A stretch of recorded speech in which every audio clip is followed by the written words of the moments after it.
इसको याद करते हैं ट्रिक से याद करते हैं। कैसे? देखो ट्रिक क्या है आपका, ठीक है। तो सबसे पहले स्टीरियो केमिस्ट्री की ट्रिक पे चले आए। तो स्टीरियो केमिस्ट्री को मैं बड़े सिंपल ट्रिक से याद करता हूं। कैसे? मैं इसको याद करता हूं किसे? ZUSE, juice. किसे याद करता हूं? जूस से। ZUSE, juice. वैसे जूस की स्पेलिंग तो होती है JUIC, है ना? ठीक है, तो मैंने इसको थोड़ा मॉडिफाई कर दिया। क्या? Juice, ZUSE। अब देखो जूस में मतलब क्या हुआ, देखो इसको दो पार्ट में डिवाइड कर दो, ZU एंड SE। Z का मतलब क्या हुआ? Z alkene. और Z एल्कीन किससे फॉर्म होती है? अनस्टेबलाइज्ड विटिक रिएजेंट से फॉर्म होती है। और इसका मतलब S का मतलब क्या हुआ? स्टेबलाइज्ड विटिक रिएजेंट हुआ।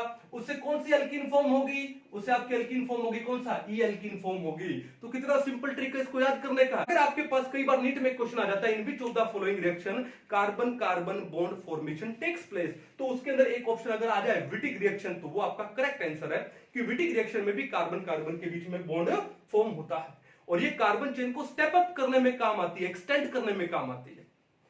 क्या होता है, कई बार जब हम लोग आपको क्लास में समझाते हैं तो आपको कॉन्सेप्ट तो समझ आ जाएगा, रिएक्शन भी समझ आ जाएगी, लेकिन उस रिएक्शन को याद रखना भी तो जरूरी है। 2-3 दिन बाद, 10 दिन बाद, 20 दिन बाद, महीने भर बाद वो धीरे धीरे फेड हो जाती है। तो इस रिएक्शन को आपके दिमाग में स्टोर करना भी जरूरी है। और वो स्टोर करने के लिए आप सिंपल लाइन याद रखोगे, क्या?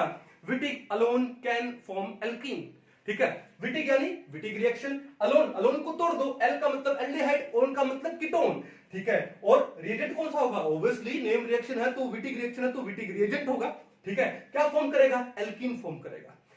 हेलो बच्चों, कैसे हो आप सब? तो हम लोग पढ़ रहे थे हाइड्रोकार्बन में एल्कीन्स, और आज ये एल्कीन्स का है लेक्चर नंबर 4। हम लोग पढ़ रहे हैं जनरल मेथड ऑफ प्रिपरेशन, और उसमें है आज वेरी इंपॉर्टेंट रिएक्शन जो कि है विटिक रिएक्शन। मेनली आपसे जेई में पूछा जाता है इसके बारे में। ठीक है, तो अपनी अपनी नोटबुक ओपन कर लो, अच्छे से पहले समझो, उसके बाद अपने अपने नोट्स बनाइए। ठीक है, हम कॉन्सेप्ट में भी जाएंगे, डिटेल कॉन्सेप्ट में जाएंगे, और बाद में कुछ एक ट्रिक से भी इसको याद करेंगे। ठीक है, चलिए। तो क्या था मेथड ऑफ प्रिपरेशन में पॉइंट नंबर 6, क्या नाम है इसका? Wittig reaction. क्या नाम है इसका? Wittig reaction. तो इस विटिक रिएक्शन के लिए जो साइंटिस्ट थे विटिक, उनको 1979 में क्या मिला था? नोबेल प्राइज मिला था। क्या मिला था? Nobel prize. तो एक बात आपके दिमाग में फिट कर लो कि जिन जिन साइंटिस्ट को नोबेल प्राइज मिला है और उन्होंने कुछ एक नेम रिएक्शन दिया है, और वो रिएक्शन आपके एग्जाम के लिए बड़ी इंपॉर्टेंट हो जाती है। एग्जाम में उसके ऊपर बहुत क्वेश्चन आते हैं। ठीक है ना? चलिए, तो अब ये विटिक रिएक्शन एक्चुअली है क्या? तो पहले इसको सिंप्लीफाइड वर्ड में समझते हैं एक्चुअली है क्या। कि इसमें क्या है कि जो कार्बोनिल कंपाउंड्स है, और कार्बोनिल कंपाउंड में कौन? एल्डिहाइड और कीटोन। जो एल्डिहाइड और कीटोन है वो एक विटिक रिएजेंट के प्रेजेंस में उसके साथ रिएक्ट करके वो क्या बनाते हैं? क्या बनाते हैं? एल्कीन बनाते हैं। यानी जो कार्बोनिल कंपाउंड है, यानी कार्बोनाइल्स है, ठीक है, in the presence of Wittig reagent किसमें कन्वर्ट हो जाते हैं? एल्कीन में कन्वर्ट हो जाते हैं। किसमें कन्वर्ट हो जाते हैं? एल्कीन में। कार्बोनाइल्स में कौन कौन आता है? जैसे एल्डिहाइड हो गया, और क्या हो गया? कीटोन्स हो गए। कि एल्डिहाइड और कीटोन है in the presence of Wittig reagent can be converted into alkenes. देखो, एक रिएक्शन इसका नाम है ओजोनोलाइसिस, और ओजोनोलाइसिस पे हम लोग क्या करते हैं कि जो एल्कीन है उसका ओजोनोलाइसिस करें तो क्या बनता है हमारे पास? कार्बोनाइल कंपाउंड बनते हैं, एल्डिहाइड और कीटोन बनता है। और यहां पर ये रिएक्शन में कार्बोनाइल कंपाउंड से हम लोग क्या बना रहे हैं? एल्कीन। तो क्या मैं ये बोल सकता हूं कि जो रिएक्शन है Wittig reaction, it is the reverse of ozonolysis? बोल सकते हैं इसको, क्या बोल सकते हैं इसको? It is the reverse of ozonolysis. ठीक है, दूसरी बात, अब इस रिएक्शन में एल्कीन बन रहा है, यानी ओलेफिन बन रहा है, तो इसको हम लोग विटिक ओलिफिनेशन भी बोलते हैं। क्या बोलते हैं इसे हम लोग? विटिक ओलिफिनेशन, ये भी बोला जाता है। ठीक है, चलो मेन बात समझ गए कि एल्डिहाइड और कीटोन है उसको कन्वर्ट करना है किसके अंदर? एल्कीन के अंदर कन्वर्ट करना in the presence of Wittig reagent. अब जानते हैं कि विटिक रिएजेंट एक्चुअली है क्या, और ये रिएक्शन होती कैसे, इसका मैकेनिज्म क्या है, इसके एग्जांपल क्या, ये हम लोग जानते हैं। ठीक है, चलिए तो इसको एक बार मिटा दिया जाए। हाँ जी, तो अब ये विटिक रिएजेंट एक्चुअली है क्या? देखो ध्यान से कि हमने क्या लिखा, हमने लिखा PH3P डबल बॉन्ड CH2। क्या लिखा? PH3 P double bond CH2, इसको हम लोग क्या बोलते हैं, इसे हम बोलते हैं क्या, ट्राइफिनाइल फोस्फोनियम इलाइड। YLIDE का जो प्रोनाउंसिएशन है वो क्या आता है, इलाइड आता है। कैसे, देखो ILLID, ये प्रोनाउंसिएशन आता है इसका, इलाइड। ठीक है, तो इसको वाइलाइड नहीं बोलते, क्या बोलते हैं इसको हम लोग, इलाइड बोलते हैं, ट्राइफिनाइल फोस्फोनियम इलाइड। क्लियर है बात? चलिए, तो अब इसका एक रेजोनेटिंग स्ट्रक्चर भी है। वो रेजोनेटिंग स्ट्रक्चर क्या है, देखो यहां पे फास्फोरस और कार्बन के बीच में बॉन्ड है, और हम जानते हैं कि फास्फोरस और कार्बन में इलेक्ट्रोनेगेटिविटी किसकी ज्यादा है, कार्बन की ज्यादा है। कार्बन की होती है 2.5, फास्फोरस की होती है 2.2। ठीक है, तो ये जो पाई इलेक्ट्रॉन्स है वो कहां पर मूव कर सकते हैं, कार्बन की ओर मूव कर सकते हैं, ज्यादा इलेक्ट्रोनेगेटिव एलिमेंट की ओर मूव करेंगे। देखो यहां पर तो जो रेजोनेटिंग स्ट्रक्चर बनेगा वो क्या बनेगा, वो बनेगा PH3P, यानी 3 फिनाइल ग्रुप लगे हैं फास्फोरस के पास। अब फास्फोरस पे क्या जाएगा, पॉजिटिव आ जाएगा, बॉन्ड हो जाएगा सिंगल, ये हो जाएगा CH2 नेगेटिव। क्या बोलते हैं इसको बोलते हैं ट्राइफिनाइल फोस्फोनियम इलाइड। क्लियर है, कोई दिक्कत नहीं है। चलो, अब ये क्या है, दोनों रेजोनेटिंग स्ट्रक्चर्स है। अब इन दोनों रेजोनेटिंग स्ट्रक्चर में जो ज्यादा स्टेबल होगा वो कौन सा, ये होगा, क्योंकि हम लोगों ने पढ़ा है the resonating structure without charge separation is more stable. तो इस रेजोनेटिंग स्ट्रक्चर में चार्ज सेपरेशन नहीं है, तो ये ज्यादा स्टेबल है। इसमें चार्ज सेपरेशन है, ये थोड़ी सी लेस स्टेबल है, ये थोड़ी सी क्या है, लेस स्टेबल। और जो लेस स्टेबल होते हैं वो क्या होते हैं, मोर रिएक्टिव होते हैं। क्या होते हैं, मोर रिएक्टिव। ये बात समझ आ गई, कोई इशू नहीं है ना। तो क्या, तो ये जो ट्राइफिनाइल फोस्फोनियम इलाइड है, ये हमारा क्या कहलाता है, विटिग रिएजेंट कहलाता है। क्या कहलाता है, Wittig reagent. This is known as what, Wittig reagent. ठीक है, अब बात ये आती है कि सर इसको बनाएं कैसे। तो एक काम करते हैं, सबसे पहले इसको फॉर्म करके देखते हैं कि ये विटिग रिएजेंट बना कैसे। ठीक है, चलो देखो नंबर 1 क्या लिखे हम लोग, formation of this triphenyl फोस्फोनियम Allied. ठीक है, जिसको हम लोग क्या बोलते हैं, विटिग रिएजेंट बोलते हैं। इसको फॉर्म कैसे किया, इसको बनाते हैं सबसे पहले। देखो ध्यान से, तो हम लोग क्या लेंगे, हम एक एल्काइल हैलाइड लेते हैं। क्या लेते हैं, एक एल्काइल हैलाइड। जैसे मान लो आपने क्या लिया, आपने लिया CH3Br, आपने ले लिया मिथाइल ब्रोमाइड। क्या ले लिया, मिथाइल ब्रोमाइड। ठीक है, अब इस मिथाइल ब्रोमाइड की रिएक्शन आपने करवा दी किसके साथ में, PH। ओके, और फास्फोरस के पास क्या, एक लोन पेयर। ठीक है, ट्राइफिनाइल फोस्फीन, क्या नाम है इसका, ट्राइफिनाइल फोस्फीन। पीएच आप जानते होंगे, पीएच का मतलब क्या होता है, फिनाइल ग्रुप। पीएच किसको बोलते हैं, फिनाइल ग्रुप, यानी ये ग्रुप लगा हुआ है। ठीक है, कोई इशू नहीं है। तो ये आपका होगा क्या, ट्राइफिनाइल फोस्फीन। ठीक है, अब ये देखो कि यहां फास्फोरस के पास एक लोन पेयर है, और ये एक शानदार, एक एक्सीलेंट न्यूक्लियोफाइल होता है। ठीक है ना, तो देखो आपने एल्काइल हैलाइड लिया और आपने एक न्यूक्लियोफाइल लिया, तो यहां पर जो रिएक्शन होती है वो कौन सी होती है, SN2। कौन सी होती है, SN2। आप SN2 का ऑर्डर जानते हैं ना, SN2 का ऑर्डर क्या है, SN2 ऑर्डर है methyl halide greater than primary, greater than secondary, greater than tertiary. और हम लोग क्या ले रहे हैं, हम लोग मिथाइल हैलाइड ही तो ले रहे हैं, मिथाइल ब्रोमाइड ले रहे हैं। आप यहाँ पे प्राइमरी भी ले सकते हो। ठीक है ना, तो कौन सा रिएक्शन होगा आपके पास, यहाँ पे SN2 रिएक्शन होगा। कौन सा होगा, SN2। ठीक है, चलिए तो अब इसको रिएक्शन को करवाते हैं हम लोग। क्या होगा, देखो कि यहां पे हमको पता है कि this halogen is more electronegative than carbon, तो इसके ऊपर आ जाएगा डेल्टा नेगेटिव, इस कार्बन पे आ जाएगा डेल्टा पॉजिटिव। सिंपल। ओके, अब ये फास्फोरस से अपना लोन पे, ये किसको देगा, इस कार्बन को देगा। ठीक है, ये कार्बन को देगा, तो ये बॉन्ड क्या हो जाएगा, कार्बन और हैलोजन का टूट जाएगा। ठीक है, इलेक्ट्रॉन्स कहां पे आ जाएंगे, हैलोजन के पास, यानी ब्रोमीन के पास। तो क्या बनेगा, देखो CH3 के साथ में क्या लगा, CH3, इसके साथ में क्या लगा, फास्फोरस। अब देखो आप कि जो फास्फोरस का जो लोन पेयर था वो क्या बन चुका है, बॉन्ड पेयर बन चुका है। तो फास्फोरस के ऊपर चार्ज क्या जाएगा, पॉजिटिव चार्ज आ जाता है। तो क्या बनेगा, ये PH प्लस में क्या हुआ, प्लस में यहां से क्या निकल गया, Br नेगेटिव निकल चुका है। ठीक है, तो आपके पास क्या बन गया, फोस्फोनियम आयन बन गया। क्या बन गया, फोस्फोनियम आयन। अब ये जो फोस्फोनियम आयन बना है, इसकी रिएक्शन हम एक स्ट्रॉन्ग बेस के साथ करवाते हैं। अब उस स्ट्रॉन्ग बेस में आप क्या ले सकते हो, आप ले सकते हो क्या, N butyl lithium, normal butyl lithium. अब हमको इस N ब्यूटाइल लिथियम को देखो कैसे लिखूं मैं इसको क्या ऐसे लिख सकता हूं, ठीक है, 1 2 3 4 कार्बन, और उसके बाद यहां पर क्या लगा है, Li पॉजिटिव लगा है।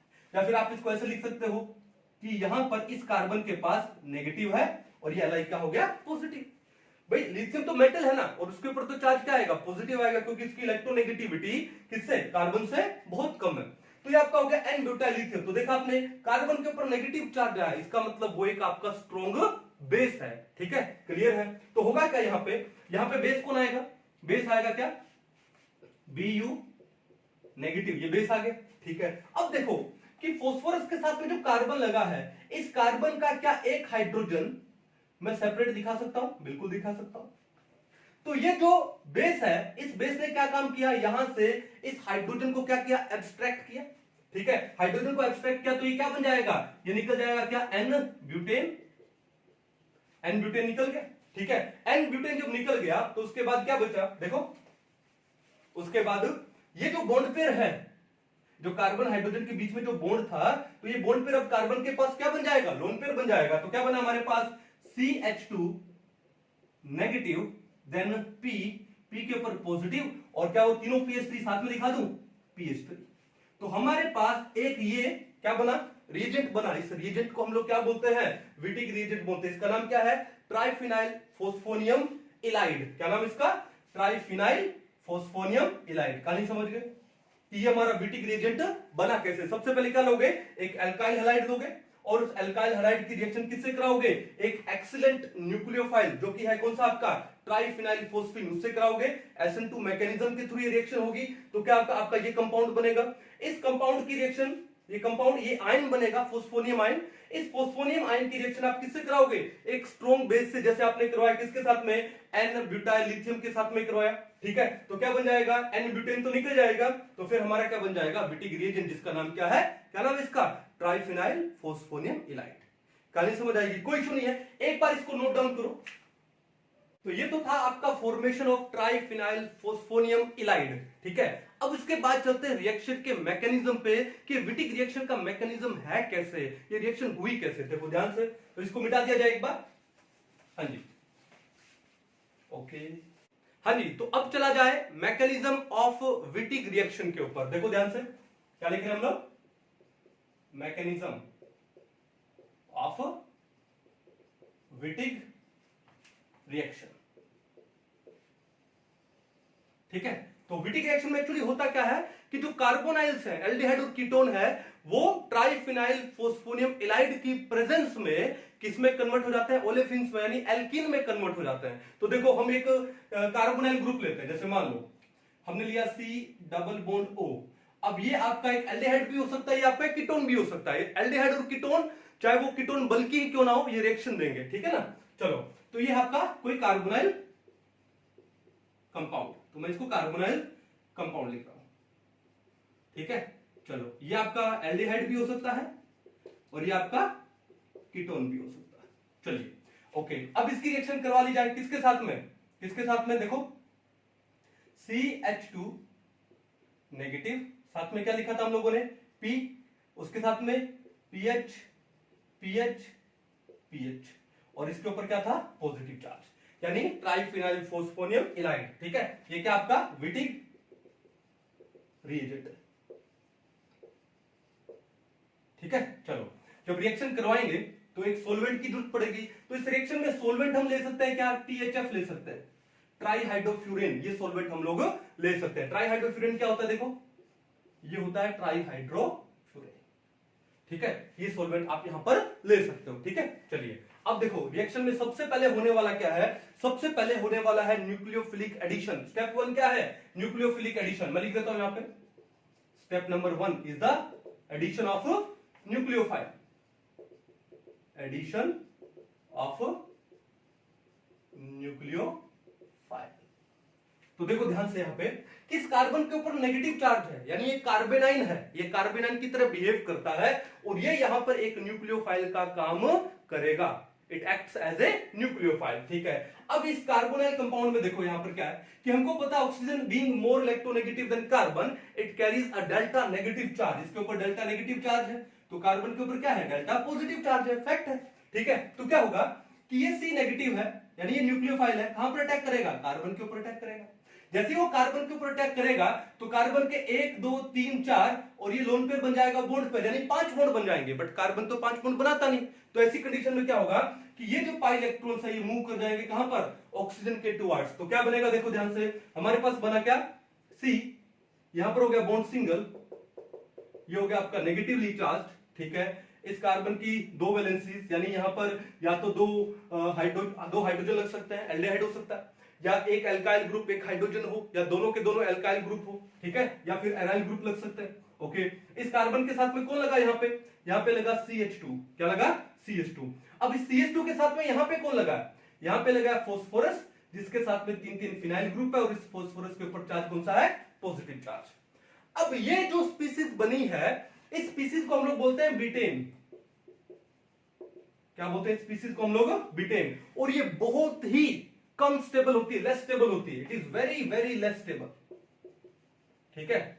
ओके, अगर ये लेस स्टेबल है इसका मतलब क्या है, ज्यादा रिएक्टिव है, तो होगा क्या उसके बाद स्टेप नंबर 2 में देखो क्या होने वाला है कि यहां से देखो ऑक्सीजन के ऊपर नेगेटिव चार्ज है, तो ये अपना लोन पेयर इस पॉजिटिवली चार्ज कार्बन को डोनेट कर सकता है, दे सकता है। तो आपके पास एक 4 मेंबर्ड साइक्लिक स्ट्रक्चर बनेगा। देखो कैसे, इस ऑक्सीजन ने अपना लोन पेयर दे दिया किसको, फास्फोरस को, तो क्या बनेगा, एक 4 मेंबर्ड साइक्लिक स्ट्रक्चर बनेगा। देखो क्या, CO के साथ में क्या लगा है, P, देन PH3, उसके बाद दो वैलेंसी यहां पर है, यहां पर क्या है, CH2, और इसका बॉन्ड है इस कार्बन के साथ। तो आपने देखा 1 2 3 4 मेंबर्ड साइक्लिक स्ट्रक्चर बना है। इस 4 मेंबर्ड साइक्लिक स्ट्रक्चर को हम लोग क्या बोलते हैं, ऑक्सा फॉस्फेटेन। क्या बोलते हैं इसको, ऑक्सा फॉस्फेटेन, ठीक है। अब ये स्ट्रक्चर है इस बिटेन से ज्यादा स्टेबल होती है। कहानी समझ आ गई। सबसे पहले क्या होगा, न्यूक्लियोफिलिक एडिशन होगा, और उस न्यूक्लियोफिलिक एडिशन से हमारे पास क्या बनेगा, एक स्ट्रक्चर फॉर्म होगी जिसको हम लोग क्या बोलते हैं, बिटेन। और ये बिटेन है, इसकी स्टेबिलिटी कम होती है, तो क्या होगा, ये ऑक्सीजन अपना लोन पे डोनेट कर सकता है किसको, पॉजिटिवली चार्ज फॉस्फोरस को। तो हमारे पास जो 4 मेंबर्ड साइक्लिक स्ट्रक्चर बनेगी उसको हम लोग क्या बोलते हैं, ऑक्सा फॉस्फेटेन, ठीक है। अब देखो, अब यहां पर क्या होता है, यहां पर होता है रिवर्स साइक्लिक एडिशन। क्या होता है यहां पे, देखो यहां पे होता है रिवर्स साइक्लिक 2+2 एडिशन,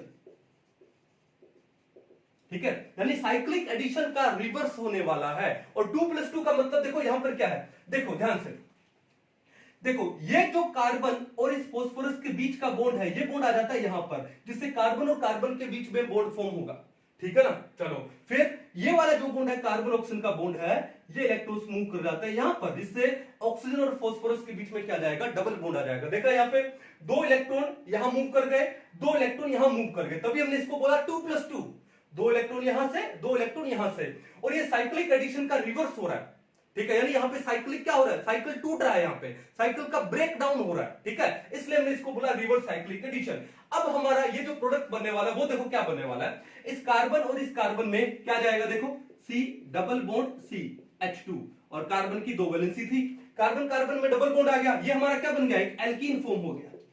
क्या फॉर्म हो गया, एल्कीन। प्लस में जो बाई प्रोडक्ट है वो क्या बना हमारे पास, इस फास्फोरस और इस ऑक्सीजन में आ गया double bond, P double bond O, और यहां पर क्या लग गया, PH3, यानी PH PH PH।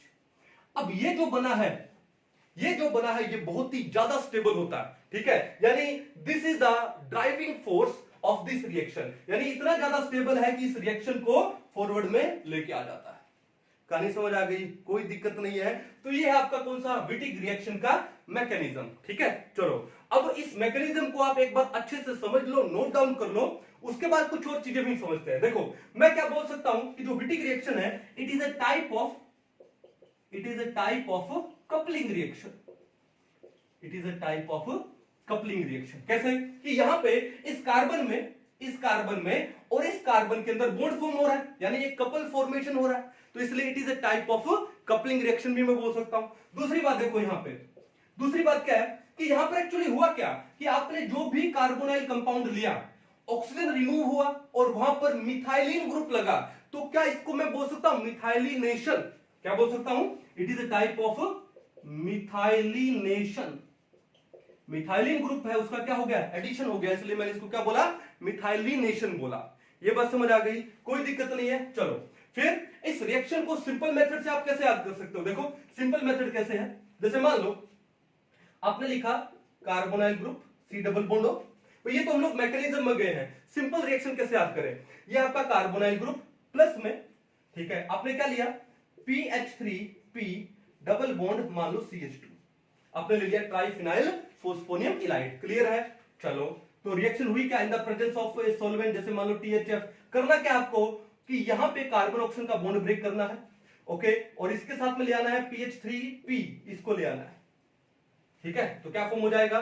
PH3P double bond O, PH3P double bond O, ठीक है। चलो उसके बाद प्लस में क्या हो जाएगा? प्लस में C, और ये कार्बन का इस कार्बन के साथ में डबल बॉन्ड, ये आपका एक एल्कीन फॉर्म हो जाएगा। सिंपल सा मेथड है ये सिंपल रिएक्शन याद करने के लिए, और ये इस रिएक्शन का क्या है? मैकेनिज्म। तो एक बार आप इस रिएक्शन के मैकेनिज्म को अच्छे से नोट करो, फिर हम लोग चलते हैं इसके नेक्स्ट सेगमेंट पे। तो चलिए कुछ एक एग्जांपल्स पे चलते हैं विटिक रिएक्शन के। तो देखो सबसे पहला जो एग्जांपल है, मान लो आपको दे दिया जाए क्या? आपको दे दिया गया साइक्लोहेक्सेनोन। क्या दे दिया गया? साइक्लोहेक्सेनोन, ओके, और साथ में आपको जो विटिक रिएजेंट है वो आपको दे दिया गया ये PH3, ठीक है। चलो फिर आपसे पूछा गया कि बताइए कि आपका जो प्रोडक्ट है, आपकी जो एल्कीन है वो कौन सी बनने वाली है? तो सिंपल मैकेनिज्म हम लोग जानते हैं, अभी हम लोग डायरेक्ट मेथड से करें तो क्या इसको घुमा दिया जाए? अब इसको अगर मैं घुमा दूंगा तो मैं इसको क्या लिखूंगा? मैं लिखूंगा PH3P double bond then this one, ठीक है ना। चलिए तो आपको करना क्या है? आपको सिर्फ ये काम करना है, ठीक है, ओके। ये जो डबल बॉन्ड O है इसको PH3P के साथ में लेके आना है, ठीक है। तो क्या बनेगा? आपका बनेगा PH3P double bond O, triphenyl phosphine oxide. क्या है? क्या नाम इसका? Triphenyl phosphine oxide. ये बहुत ही ज्यादा स्टेबल होता है और यही इस विटिक रिएक्शन की ड्राइविंग फोर्स है, ठीक है ना। चलिए प्लस में आपका एल्कीन क्या बनेगा? आपका एल्कीन बनेगा क्या? ये इस कार्बन के साथ में ये कार्बन आएगा विद डबल बॉन्ड, इसके साथ में एक दो कार्बन है, एक दो कार्बन, तो ये आपकी एल्कीन फॉर्म हो जाने वाली। सिंपल, क्लियर है? सिंपल है। चलिए अब ये जो विटिक रिएक्शन है ये रिंग फॉर्मेशन में भी यूज होती है, it can be used in ring formation. लिख लो आप, क्या लिखोगे? Wittig reaction can be used in ring formation also. ये रिंग फॉर्मेशन में भी यूज होती है। कैसे? एक एग्जांपल लेके देखते हैं। मान लो आपको एक एग्जांपल दे दिया गया, कैसे? जैसे 1 2 3 4 5 6 7 कार्बन लिए मैंने और एक मैंने हेलोजन ले लिया, ठीक है, ओके। और यहाँ पे नंबर 2 पे मैंने क्या लगा दिया? डबल बॉन्ड O, यानी मैंने कीटोन ले लिया, ठीक है ना। चलो कितने कार्बन है यहाँ पे? 1 2 3 4 5 6 7 कार्बन। क्लियर है? ओके। तो सबसे पहले हम लोग क्या करेंगे? तो सबसे पहले हम लोग क्या काम करें? यहाँ पे SN2 मैकेनिज्म के द्वारा किसकी रिएक्शन करवाए? यहाँ पे PH3 ट्राइफिनाइल फोस्फीन की रिएक्शन कराए, क्योंकि एक बहुत ही एक्सीलेंट न्यूक्लियोफाइल होता है, ठीक है ना। तो पहले स्टेप में जब ये रिएक्शन कराएंगे तो कैसे रिएक्शन होगी? सबसे पहले हम लोगों ने क्या पढ़ा था? फॉर्मेशन ऑफ ट्राइफिनाइल फोस्फोनियम इलाइड, ठीक है, यानी विटिक रिएजेंट, वही हम लोग बनाने जा रहे हैं। तो होगा क्या? देखो ये हेलोजन है, ये इस कार्बन से जुड़ा, ठीक है, तो क्या होगा कि ये अपना लोन पेयर कहां देगा? इस कार्बन को देगा, ठीक है। तो फिर ये बॉन्ड ब्रेक हो जाएगा यहां पर, ठीक है। तो क्या बनने वाला आपके पास? 1 2 3 4 5 6 7, ठीक है, 7 हुआ। और इस कार्बन के साथ में यहां पे क्या लग गया? यहां पे लग गया क्या? PH3, और कौन सा चार्ज आएगा यहाँ पे? पॉजिटिव। क्यों? क्योंकि फास्फोरस ने अपना लोन पेयर दे दिया और वो बन गया bond pair, lone pair becomes bond pair, तो उसके ऊपर चार्ज कौन सा आ गया? पॉजिटिव चार्ज आ गया। यहां से क्या निकल गया? Br नेगेटिव निकल गया, प्लस में आ गया क्या? Br negative.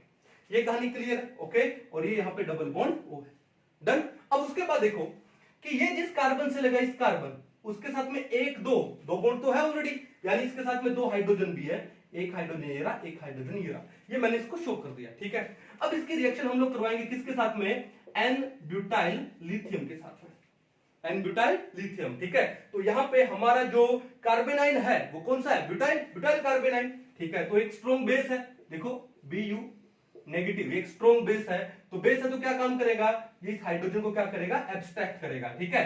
तो एन ब्यूटेन क्या है, रिमूव हो गया यहां पे। चलो तो क्या बना, डबल बॉन्ड O, 1 2 3 4 5 6 7, ठीक है। और यहां पे क्या लगा है P, PH3 यहां पे पॉजिटिव हो गया, इसके पास में कार्बन के पास एक हाइड्रोजन। अब देखो ये हाइड्रोजन गया है तो ये bond pair becomes lone pair, और इस कार्बन पे क्या गया, नेगेटिव चार्ज। तो देखा आपने, ठीक है, P पे पॉजिटिव है, यहां पे इस कार्बन पे नेगेटिव है, तो हमारा ट्राइफिनाइल फोस्फोनियम एलाइड बन चुका है।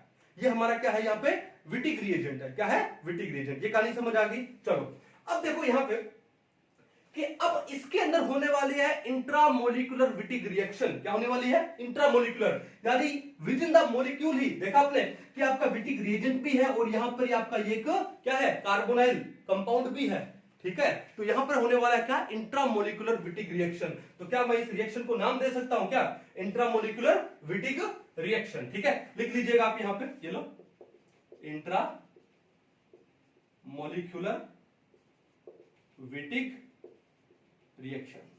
कौन सी रिएक्शन है, ये वाली, ठीक है, ये वाली नहीं है, ये वाली रिएक्शन है। चलो अब देखो क्या होने वाला है यहां पे, ठीक है। तो क्या इस हाइड्रोजन को हटा दिया जाए, समझ जाएंगे, इस कार्बन के पास एक हाइड्रोजन है, कोई इशू नहीं है।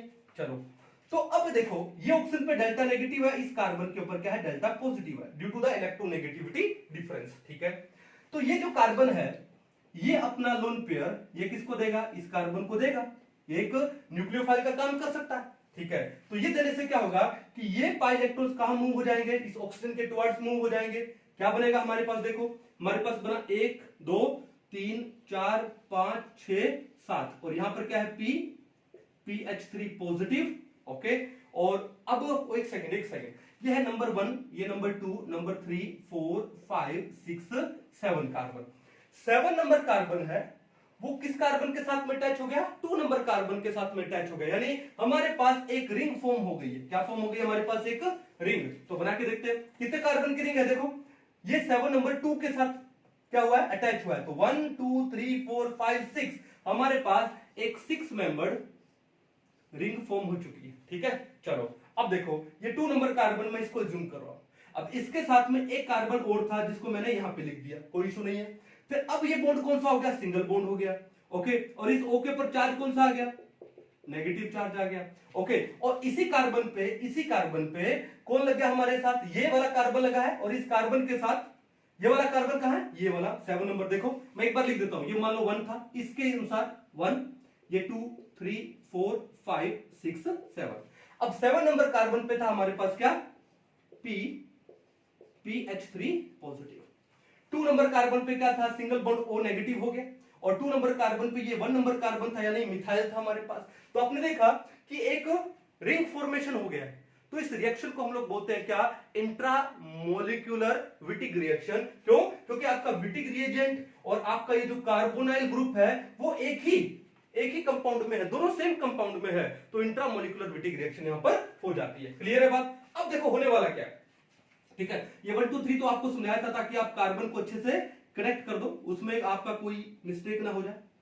अब देखो ये आपका क्या बना, इसको बोलते हैं हम लोग क्या, बिटेन। क्या बोलते हैं इसे, बिटेन, ठीक है। अब इस बिटेन से किसका फॉर्मेशन होगा, एक 4 मेंबर्ड, अगेन एक 4 मेंबर्ड साइक्लिक स्ट्रक्चर का भी फॉर्मेशन होने वाला है। कैसे, ये ऑक्सीजन अपना लोन पेयर किसको दे देगा, फास्फोरस को दे देगा। तो हमारा जो कंपाउंड बनने वाला है, वो क्या बन जाएगा, देखो ध्यान से, हमारा ये कंपाउंड फॉर्म हो जाएगा, डन। उसके बाद यहां पर है मिथाइल ग्रुप, ओके। ये है ऑक्सीजन, ऑक्सीजन के साथ में कौन लगा है, PH3, और ये यहां लगा है। क्लियर है, कोई इशू नहीं है। अब ये जो 4 मेंबर्ड साइक्लिक स्ट्रक्चर अलग से एक और बन गया, इसको हम लोग क्या बोलते हैं, ऑक्साफॉस्फेटेन। क्या बोलते हैं उसे, ऑक्साफॉस्फेटेन। अभी जो ऑक्साफॉस्फेटेन है इसकी स्टेबिलिटी भी ज्यादा नहीं होती है, तो ये फटाफट क्या हो जाएगा, ब्रेक डाउन हो जाएगा। ये जो 4 मेंबर्ड साइक्लिक स्ट्रक्चर है ये फटाफट ब्रेक डाउन हो जाएगी। क्या देगी आपको, एक रिवर्स साइक्लिक एडिशन 2+2। कैसे, देखो कैसे होगा, देखो यहां पे, ओके। तो ये जो कार्बन ऑक्सीजन का बॉन्ड है ये कहां जाएगा, ये इधर आ जाएगा, कार्बन और कार्बन के बीच में, ओके। और ये जो कार्बन और फास्फोरस का बॉन्ड है ये आ जाएगा फास्फोरस और ऑक्सीजन के बॉन्ड में, यानी यहां पर बॉन्ड स्वैपिंग हो जाती है। इसको हम लोग क्या बोलते हैं, बॉन्ड स्वैपिंग बोलते हैं कि ये बॉन्ड इधर आ गया, ये बॉन्ड इधर आ गया, स्वैपिंग हो गई, है ना। तो देखो क्या बनेगा, आपके पास बनेगा PH3P double bond O, PH3P double bond O, triphenyl phosphine oxide, जो कि बहुत ज्यादा स्टेबल है और यही इस रिएक्शन का ड्राइविंग फोर्स है, इस रिएक्शन को होने पे मजबूर करता है, ठीक है। प्लस में क्या हुआ, इस कार्बन में और इस कार्बन में कौन सा बॉन्ड आ गया, डबल बॉन्ड, तो क्या बन गया हमारे पास बन गया ये, तो ये एल्कीन हमारे पास फॉर्म हो गई। कहानी समझ आई। इसका मतलब इस रिएक्शन को हम लोग क्या बोलते हैं, इंट्रामोलिकुलर विटिग रिएक्शन बोलते हैं। तो विटिग रिएक्शन है वो रिंग फॉर्मेशन में भी यूज की जाती है और आपके सामने ये एग्जांपल है, ठीक है। इस एग्जांपल को अच्छे से नोट डाउन कर लीजिए और उसके बाद हम लोग चलते हैं इसकी स्टीरियोकेमिस्ट्री पे। तो अभी हम लोग मूव करते हैं किसके ऊपर, स्टीरियोकेमिस्ट्री ऑफ विटिग रिएक्शन। तो देखो ध्यान से कि अगर आपके पास मान लो दो विटिग रिएजेंट अनस्टेबलाइज्ड हो, दो टाइप के विटिग रिएजेंट हो सकते हैं आपके पास, एक तो अनस्टेबलाइज्ड और एक स्टेबलाइज्ड। अब आपको कैसे पता लगेगा कि कौन सा अनस्टेबलाइज्ड है कौन सा स्टेबलाइज्ड है, तो देखो ध्यान से, हमारे पास कुछ एक एग्जांपल है।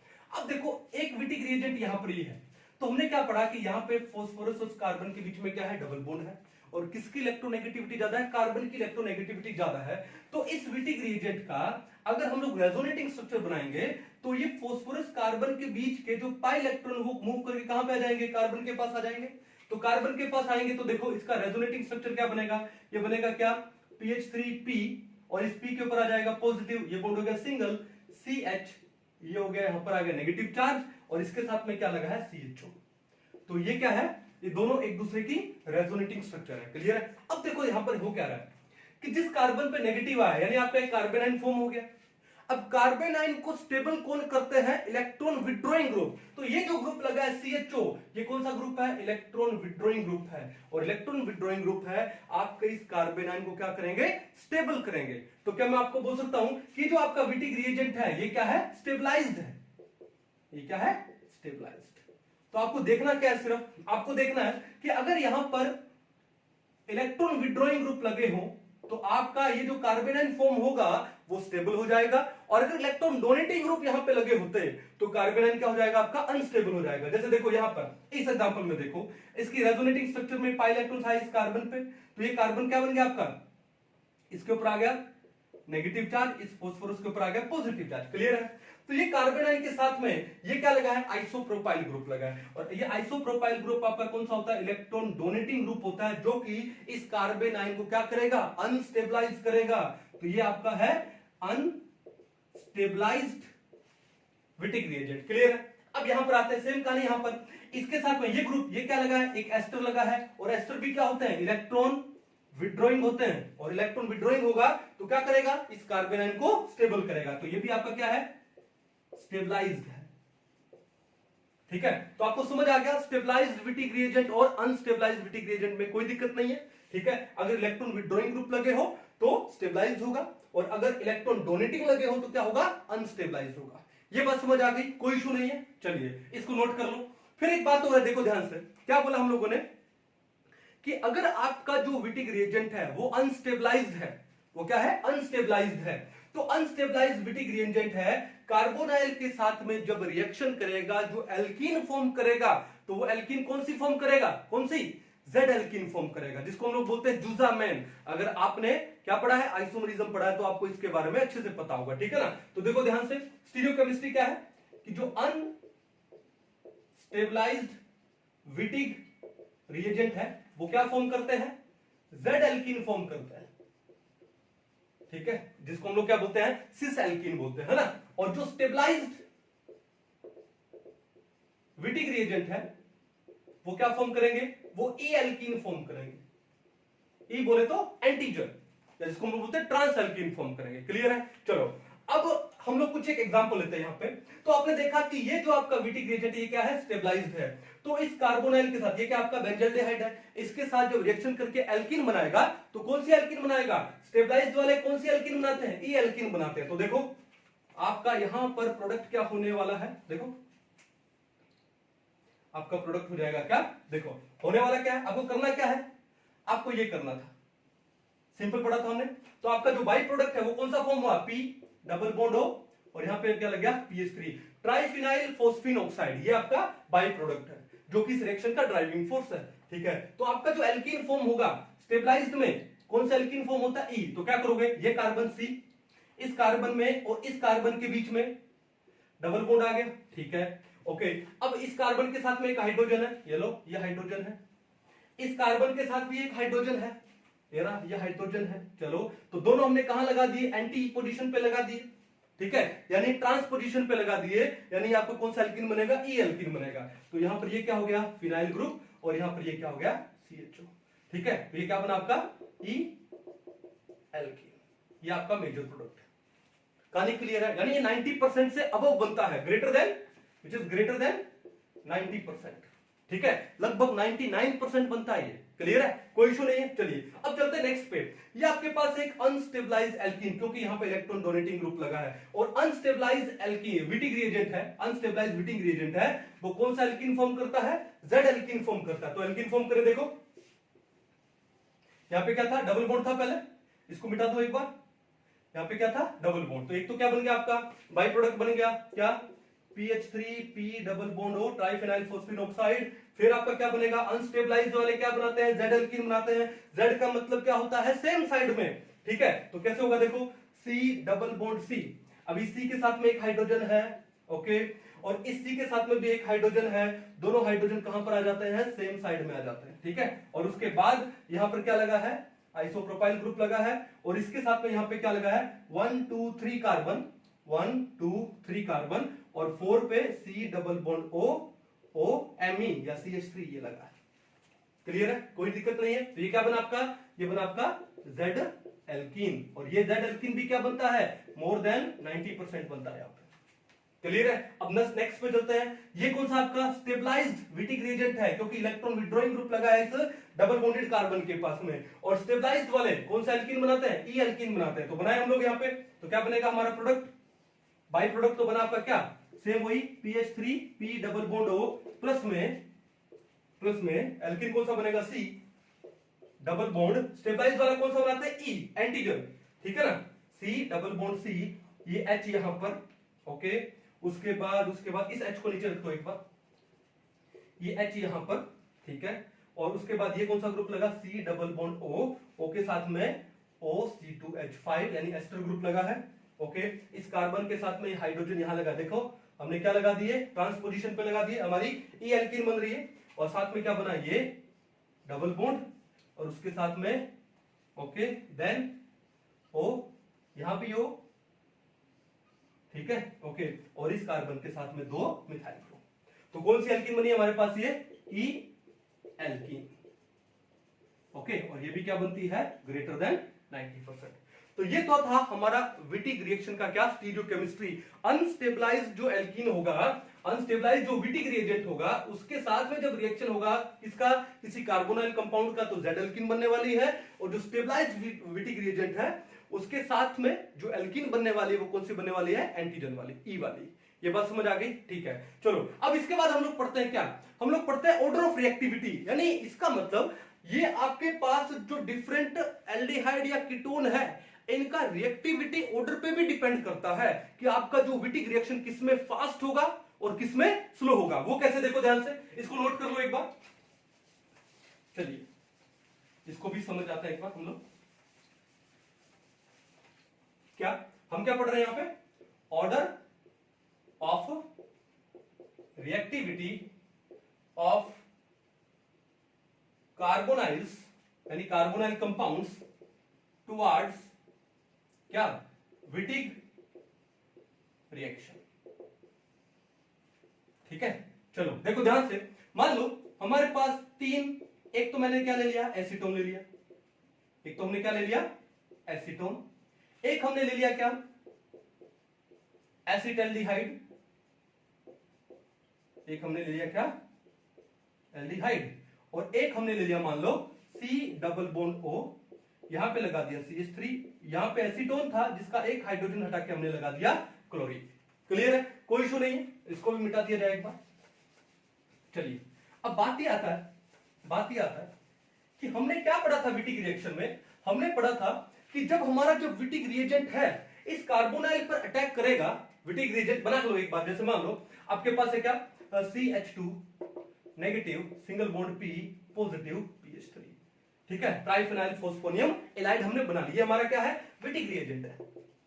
ठीक है, तो हमने क्या पढ़ा था कि जो कार्बन है ये क्या काम करता है, न्यूक्लियोफाइल का काम करता है, न्यूक्लियोफाइल का काम करता है। ठीक है, अब ये न्यूक्लियोफाइल का काम करेगा तो किसके ऊपर अटैक करेगा, इस कार्बोनाइल कार्बन पे अटैक करेगा। क्यों, क्योंकि यहां पर ये ऑक्सीजन है, it carries delta negative charge, carbon पे डेल्टा पॉजिटिव चार्ज। ये बात हम लोगों ने पढ़ी।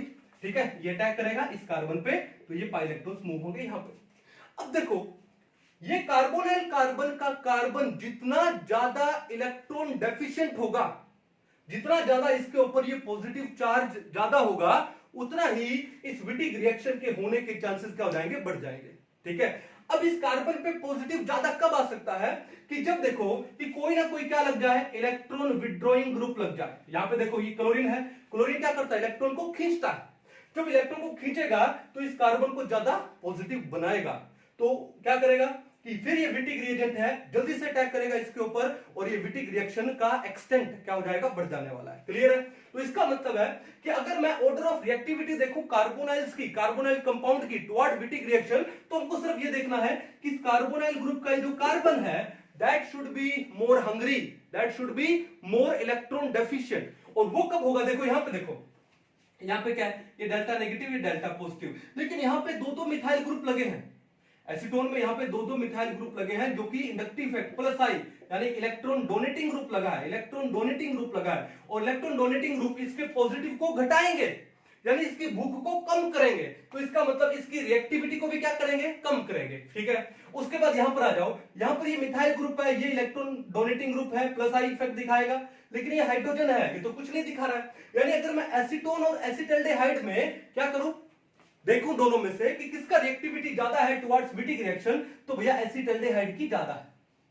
ठीक है, एसिटाल्डेहाइड का this carbon is more hungrier than this carbon of acetone. फिर आ जाते हैं यहां पे, यहां पर तो क्या लगा, इलेक्ट्रॉन विड्रॉइंग ग्रुप लगा है, जो कि इलेक्ट्रॉन को क्या करेगा, खींचेगा। तो अगर मैं इन तीनों में से देखूं तो भैया ये जो कंपाउंड है it will be more reactive towards Wittig reaction. ये बात समझ आ गई, कोई दिक्कत नहीं है। चलिए अब एक लास्ट बात के ऊपर हम लोग चलते हैं। इस रिएक्शन में समरी क्या है, इस रिएक्शन में आपको क्या देखने को मिला, बस सिंपल सी बात है। इस रिएक्शन में कार्बन और कार्बन के बीच में एक बॉन्ड फॉर्म होता है। किसके बीच में बॉन्ड फॉर्म होता है, कार्बन कार्बन के बीच में। तो क्या लिखूं मैं, carbon carbon bond formation takes place. ठीक है, तो इसमें कार्बन कार्बन का बॉन्ड फॉर्म होता है, which allows extension of carbon chain, which allows